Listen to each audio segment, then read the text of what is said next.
से गांव में एक बड़ा संयुक्त परिवार रहता था। उस परिवार में 4 बहुएं थीं, सीता, सुषमा, रेखा और बीना। सीता बहुत ही मीठे स्वभाव की, भोली, ईमानदार और सबकी मदद करने वाली थी। वह कभी किसी का बुरा नहीं सोचती थी।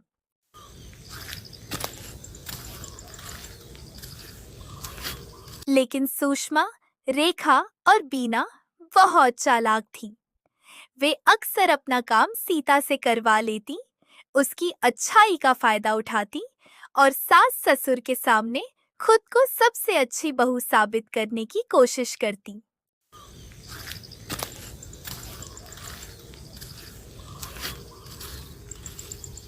सीता कभी शिकायत नहीं करती, वह हमेशा मुस्कुराकर अपना काम करती रहती। एक दिन घर की सफाई करते समय दादाजी को पुराने संदूक में एक पीला पड़ चुका नक्शा मिला। नक्शे पर लिखा था, इस घर में वर्षों पुराना खजाना छिपा है, लेकिन उसे केवल वही पाएगा जिसका दिल सच्चा और ईमानदार होगा। जैसे ही तीनों चालाक बहुओं ने यह सुना, उनकी आंखों में लालच चमक उठा। सोना हमारा होगा, हम किसी को नहीं बताएंगे। सीता को तो बिल्कुल नहीं।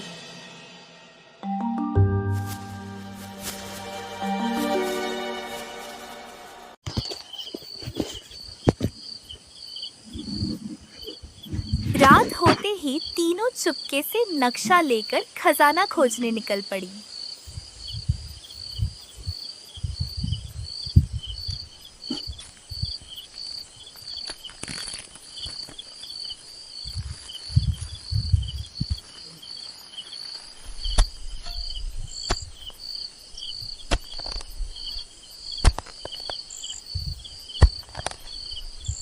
उन्होंने पूरे घर में खुदाई की, आंगन, रसोई, पुराना कमरा, यहाँ तक कि बगीचे तक।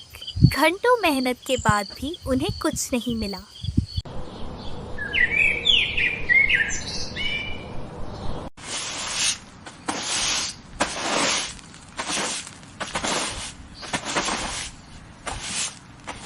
अगले दिन सीता ने देखा कि आंगन की मिट्टी बिखरी हुई है। उसने बिना कुछ पूछे पूरा आंगन साफ कर दिया। तभी अरे, इस पर धूल जम गई है। जिसके मन में लालच नहीं, वही अगला संकेत देख पाएगा। जैसे ही सीता ने पत्थर को हटाया, उसके नीचे एक छोटी सी चाबी रखी हुई थी। सीता हैरान रह गई। उसने तुरंत वह चाबी अपने ससुर जी और पूरे परिवार को दिखा दी। ये तो पुराने तहखाने की चाबी है।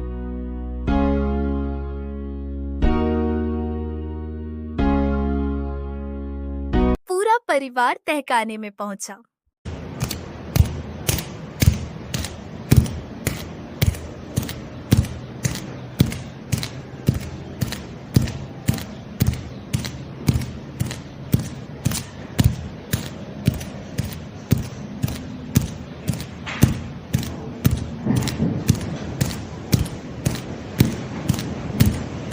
वहां एक पुराना लोहे का संदूक रखा था। जैसे ही चाबी से ताला खुला, सबकी आंखें चमक उठी। संदूक सोने के सिक्कों, गहनों और कीमती आभूषणों से भरा हुआ था। तीनों चालाक बहुएं खुशी से आगे बढ़ी, लेकिन संदूक के अंदर एक और चिट्ठी रखी थी। यह खजाना उसी का है जिसने इसे ईमानदारी से परिवार के सामने लाया हो। लालची व्यक्ति इसे कभी प्राप्त नहीं कर सकता। पूरे परिवार की नजर सीता पर गई। अगर सीता चाहती तो यह खजाना अकेले अपने पास रख सकती थी, लेकिन उसने सबसे पहले परिवार को बुलाया। यही सच्ची ईमानदारी है। सुषमा, रेखा और बीना को अपनी गलती का एहसास हुआ।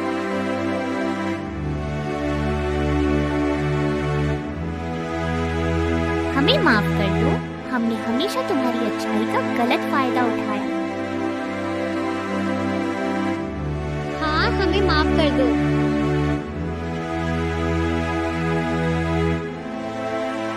हाँ, हमें माफ कर दो सीता।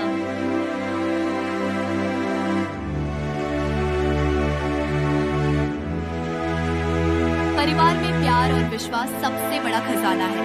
अगर हम मिलकर रहें तो हर खुशी हमारी हो जाती है। दादाजी ने पूरा खजाना परिवार के भविष्य, बच्चों की पढ़ाई, घर की मरम्मत और जरूरतमंद लोगों की मदद के लिए बांट दिया। उस दिन के बाद चारों बहुएं मिलजुल कर रहने लगी। सुषमा, रेखा और बीना ने भी ईमानदारी और प्रेम का रास्ता अपना लिया।